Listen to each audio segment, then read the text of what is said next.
Assalamualaikum warahmatullahi wabarakatuh. Jadi ini nanti saya bacakan hikam dua kata mutiara terus ndonga, supaya ndonga sampean ndonga supaya ndonga. Piye-piye kita gadah sanad madhab yang diakui termasuk Thariqah Mu'tabarah selain Naqsyabandiyah Qadiriyah napa Sadiliyah. Lah Sadiliyah itu nggih hikam niku meneh mergo hikam sing aran Abdul Abbas Al-Mursi murid Abil Hasan napa Asy-Syadzili. Sehingga orang tahu madhab Sadiliyah ya lewat kitab napa hikam. Makanya kitab-kitab apa saja generasi setelah beliau itu gak bisa lepas dari kitab nopo hikam sampai darani hikam atau iya ini madhabe nopo atau iya mergo atau iya itu maknane sing arangu nopo Ibnu atau ilah disebut hikam atau iya itu beliau sebetulnya ya ada orang alim yang butuh mikir jelimet nggih mboten ya wong waras nonton mau misalnya orang waras begini pancen wong waras itu beda mek waras pancen misalnya gini saya ngambil uangnya Mustafa tanpa pamit boleh enggak? Enggak boleh kan? Terus beliau membuat makalah gini, kalau aja hafal. Mana aka antat da'iya mimma lil makhlukin. Allah itu mencegah kamu, melarang kamu mengklaim barang yang tidak milik kamu. Padahal sama-sama miliknya makhluk. Misalnya Mustafa punya mobil, aku milik saya boleh enggak? Boleh enggak sama siapa saya? Enggak boleh kan? Mustafa punya rumah, aku milik saya boleh enggak? Enggak boleh. Kalau mengaku miliknya orang sama-sama makhluk saja enggak boleh, apalagi kamu ngaku-ngaku hal yang milik Allah. Misalnya sifat menentukan nasib itu milik siapa? Allah. Menentukan su'ul khotimah atau husnul khotimah itu milik siapa? Kamu enggak boleh. Misalnya gedeng orang, oh wong ngono iku mesti su'ul khotimah. Lho sing nentukan itu milik Allah. Wong ngaku barange wonge ora oleh apa meneh ngaku sing hake Allah Subhanahu wa ta'ala. Jadi sebetulnya nak ngendikan ya normal saja. Artinya ijtihad itu kan normal, tidak perlu orang pinter banget. Tapi sing roh itu wong waras ngono maksudnya. Setelah dijelaskan kan masuk akal. Kayak tadi. Ndonga kok terus koyo sing mbok omongi wingi lali, urung lali kok sebeleng elingno meneh. Kan masuk akal. Tapi kok jangan anut aku, mergo wis asli, ora asli. Wong anut-anut kan mboten apa.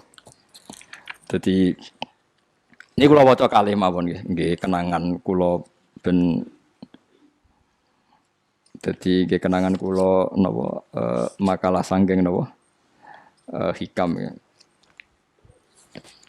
Nggih kula waca Arabe mawon engko napa. Nggih bismillahirrahmanirrahim. Kula nak maca malah bingung biasa hafalan malah maca. Jadi piyambake ngendikan mana aka antatta iya male salaka mimalil makhlukin afayubihu laka antatta iya wasfahu wa rabbul alamin. Di Allah nglarang jenengan mengaku barang yang miliknya orang lain, apalagi ngaku-ngaku hak sing milike Allah Subhanahu wa taala. Sehingga kita ndak boleh misalnya maksudno tiyang wong iku mesti celaka, nyelakakno orang itu hak sinten? Hak ya Allah. Kowe ora usah GR sok ben mesti bener, iso wae saiki bener sok ben salah. Kamu juga enggak usah merasa salah. Soalnya saya kira soleh soben soleh ya sudah itu hak ya Allah sudah ada itu. Terus ngendikane beliau ini ilahi kulama akhrosoni lu'mi antokoni karomuka. Gusti ketika saya didiamkan oleh kesalahan-kesalahan saya antokoni karomuka maka saya digerakkan oleh sifat lomane jenengan. Itu perasaannya hikam. Misalnya sampean ngrasa dosamu akeh terus rawani ndonga ngerasa salahmu akeh terus ngerasa ora ahli swarga niku jare hikam Gusti kula nek eling salah kula kok ora pantes mlebu swarga tapi nek eling lumane jenengan nggih pantes mawon niku dindut wong ngono niku wis dindut dina eling dosamu sampean akeh kan gak pantes mlebu swarga tapi nek eling jembare rahmati Allah nggih pantes mawon ilahi kullama akhrasani lumi antaqani karomuka wa kullama ayasatni ausofi atma'atni minnatuka. Ketika saya putus asa karena sifat-sifat saya yang buruk, maka saya akan digerakkan lagi punya harapan karena saking melimpahnya nikmate jenengan to peparinge jenengan. Terus beliau di sarah-sarah dicontohkan. Saat Umar masih kafir itu pernah gak minta jadi muslim kan enggak, tapi ketika Allah menghendaki dia jadi muslim maka jadilah Umar seorang yang muslim. Jadi orang tanpa keinginan pun kalau Allah menghendaki baik ditarik yang menjadi baik. Artinya kamu jangan percaya wong aku apik dadi wong apik piye, wong aku ngene. Wong sing ora tau niat apik wae iso diapikno pangeran kados sinten Sayyidina umat. Sunan Kalijaga ketika nggarong ning gone Sunan Bonang niate ya untuk emas. Niate wae elek, tapi ketika Allah ngersakno dadi apik, ada takdir yang memandu dia jadi apik, bahkan dadi wali.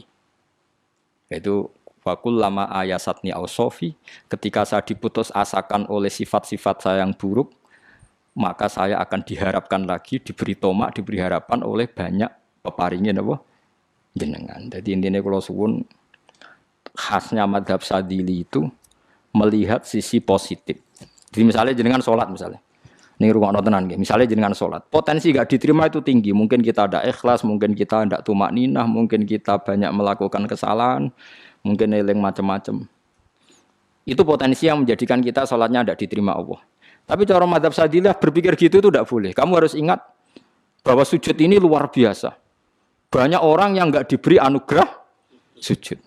Orang bertahun-tahun, berpuluh-puluh tahun hidup kafir tidak pernah sujud. Kamu sekarang ditakdir mau sujud. Jadi mestinya kena sholat bersolat subuh, matur nuwun Gusti tadi saya sujud sama jenengan, matur nuwun Gusti tadi saya rukuk sama jenengan. Gak usah mikir buat ditampa ora, ijo eling terus. Nanti setelah zuhur ya begitu. Eling terus tadi ditakdir sujud, ditakdir rukuk, ditakdir sholat. Sehingga madzhab Sadiliyah itu sampai mengatakan begini. Orang yang beribadah meskipun sedikit dan yakin bahwa itu peparingi Allah, minnah dari Allah, itu lebih baik ketimbang ibadah banyak plus merasa kurang. Di misalnya Mustafa sholat, bersolat duhur gak marem, mungkin duhurku salah terus berbadiah kok sholat meneh. Sing kula sholat duhur tok ora usah. Saking syukur kula, niku duhur kula makome. Ya nganti saiki duhur kula perkarane ngene iku dene kelakuane cek ngene iku dene.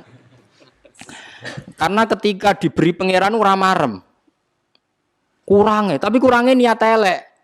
Kayak pangeran polisi, ngono pangeran ra nampa kurang ngene kurang. Pangeran ora ndi watak ngoten. Enggak terlalu prosedur, ngger wong wis sujud niate apik yo apik. Ya mulane kula nate debat mbek jenengan kula kan bolak-balik cerita. Sampai nak sujud itu untuk menjadi sah itu kan bathuk, tangan loro, dengkul loro, delamaan loro sehingga harus sujud pada 7 anggota. Jadi menurut madzhab yang asoh kalau sujud itu harus 7 anggota. Tapi ada ulama yang mengatakan cukup bathuk tok ambek sikil. Angger wis ngene jenenge sujud. Alasannya ulama iki masuk akal. Saiki nek diwalik. Ana Zaid yang muslim. Bathuke ditemplekno bumi niat sujud ning berhala. Hukume kafir ta ora? Enggak jawab ya, kafir kan? Iku syaratnya anggota 7 apa asal bathuke nemplek? Mulane jari ulama sing kaul sani. Lah iya nggo murtad ora usah syarat kok nggo bener. Syarat. Lah iya sing digo murtad ora usah syarat kok sing sujud nggo pangeran. Syarat. Nggo syarat. Nah ngono ora usah syarat anggere ngono ya jenenge sujud. Buktine wis sah nggo dadekno murtad. Yo. Dadi ulama yo macam-macam. Mene kok janut aku ilmune sakeh. Artinya sampean ra kudu anut mazhabku. Maksudnya mergo kula lah ya sadar sebagian mazhab saya itu masalah bagi Anda. Tapi saya ikut Anda lebih masalah kan. Opo kok ora roh? Maksudnya kan gak jelas. Acuannya hukum ndak jelas. Ya karena tadi kamu sekolah di Australia ada Amerika, wong kok kancanan wong kafir. Tapi barokahnya anak-anak yang sekolah di sana, yang kerja di sana, akhirnya di Amerika ada masjid, di Australia itu barokahnya mahasiswa, pekerja, orang kedonyan macam. Sekarang orang kedonyan di Taiwan, di Korea bikin komunitas masjid. Ya, akhirnya di bumi Allah di sana ada yang sujud. Ya itu nyata. Meskipun teori Anda juga nyata, sebagian mungkin katut widoan ning kono katut macam-macam. Sama-samanya ya sudah kita berpendapat ya seperti itu. Wallahu a'lam ya semuanya. Ya mungkin naik apik, mungkin naik ora. Wallahu a'lam supaya donga supaya apik. Tapi kan kita ndak satu arah karena ngendikan ya seperti gojlokannya Allah dengan Nabi Ibrahim itu kan kelihatan. Malaikat Israel berjabut Nabi Ibrahim. Nabi Ibrahim gak terima. Gak iso Israel. Aku iki kekasih pangeran. Mosok dipateni. Hal ra'aital khalil yumitu khalilah. Ana kekasih mateni kekasih. Mesti keliru perintahmu Israel. Semune ngono Nabi Ibrahim, kowe tetep dipateni. Cara Israel wis menarik. Akhirnya balik teng pangeran Gusti amartani ila abdin la yuridul mauta wa yaqulu hal ra'aital khalil yumitu khalilah. Ya Allah, Engkau memerintahkan saya pada hamba yang enggak ingin mati. Dia bilang, masa ada kekasih membunuh kekasihnya. Cara Israel masuk akal, bisa mikir juga Israel. Cara dia masuk akal. Jawab Allah ini. Qullahu jadi, katakan pada Ibrahim, hal ra'aital khalil yakrohu ayyal khalilah. Ibrahim kandhani, ana tah kekasih tapi ra siap ketemu sing dikasih. Artinya kalau tidak berani mati berarti ra siap ketemu. Jadi bilang ke Ibrahim, apakah ada kekasih yang enggak siap ketemu kekasihnya? Dia malah Israel marah nang Ibrahim, kata Allah, enggak ada kekasih yang benci ketemu kekasihnya. Oh yes, mati saya kira. Nah, itu logika yang terbangun. Makanya dengan perbandingan logika itu akan kelihatan. Pertama koyok-koyok logika Ibrahim itu masuk akal. Tapi ketika Allah ngendikan, ono tah kekasih ra siap ketemu kasihnya. Nah, kitab Mahalli itu kitab yang menjelaskan sekian teori fikih yang enggak mansus ya, saya ulang lagi, yang enggak ada nasnya. Kemudian diulang-ulang oleh cara berpikir tadi. Nah, akhirnya jadi kitab khilafah, kitab ikhtilafat dalam Syafi'i yang paling dianut ulama seluruh dunia. Jika terus Habib Zain Samangke semua ulama itu rujukannya kitab Nawawi Mahalli. Ya karena tadi yang enggak ada nas ya, saya ulang lagi, yang enggak ada apa? Nas itu ada sekian pilihan kaul. Ya sama-sama masuk akal tadi. Meskipun dalam tradisi tertentu kita tidak mungkin mempraktekkan. Ke wanita kok jenazah kok guri. Nak komen taqabbal wa minna minkum taqabbal wa. Ya Karim pasti dia kewo Kiai Sableng. Jenazah iki kok apa? Guri. Tapi saya sekarang mulai curiga dengan di Arab Saudi karena tetap ada sholat gaib tapi mayatnya sudah enggak di depannya sudah. Kalau menangi rian tentang buku-buku mayat itu tapi itu mungkin karena teknis ya, karena yang mati terlalu banyak dan sering. Musim haji tok umpiro wae keselen kok napa. Subhanallahi wa bihamdihi adada khalqihi wa ridha nafsihi wa zinata arsyihi wa midada kalimatihi. Subhanallahi wa bihamdihi adada khalqihi wa ridha nafsihi wa zinata arsyihi wa midada kalimatihi. Subhanallahi wa bihamdihi adada khalqihi wa ridha nafsihi wa zinata arsyihi wa midada kalimatihi. Subhanallahi wa bihamdihi adada khalqihi wa ridha nafsihi wa zinata arsyihi wa midada kalimatihi. Subhanallahi wa bihamdihi adada khalqihi wa ridha nafsihi wa zinata arsyihi wa midada kalimatihi.